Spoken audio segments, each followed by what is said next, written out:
Welcome to Computer-Aided Automation YouTube channel.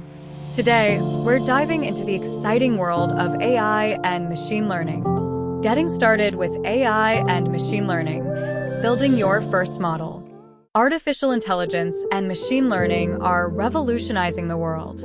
From self-driving cars to voice assistants, they're everywhere. Today, we'll use Python to create a simple machine learning model to classify the famous iris dataset. Sounds fun? Let's dive in. First, we need to install some libraries. Open your terminal or command prompt and run the following command to install the necessary packages.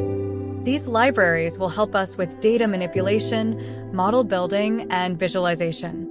Next, let's load and explore our dataset.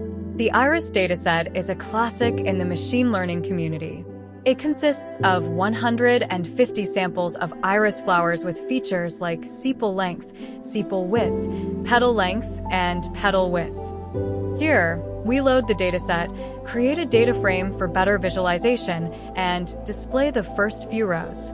This gives us an idea of what our data looks like. Before training our model, we need to split the data into training and testing sets. This way, we can evaluate how well our model performs on unseen data. We use train_test_split from scikit-learn to do this, keeping 20% of the data for testing. Now comes the exciting part, training our model. We'll use the k-nearest neighbors, KNN, algorithm, which is simple yet effective for this classification task. After training, we need to see how well our model performs. We'll make predictions on the test set and calculate the accuracy. Finally, let's visualize the results using a confusion matrix. This will help us understand the types of errors our model makes. This heat map shows us where our model's predictions were correct and where it went wrong. It's a great way to visualize performance. And there you have it.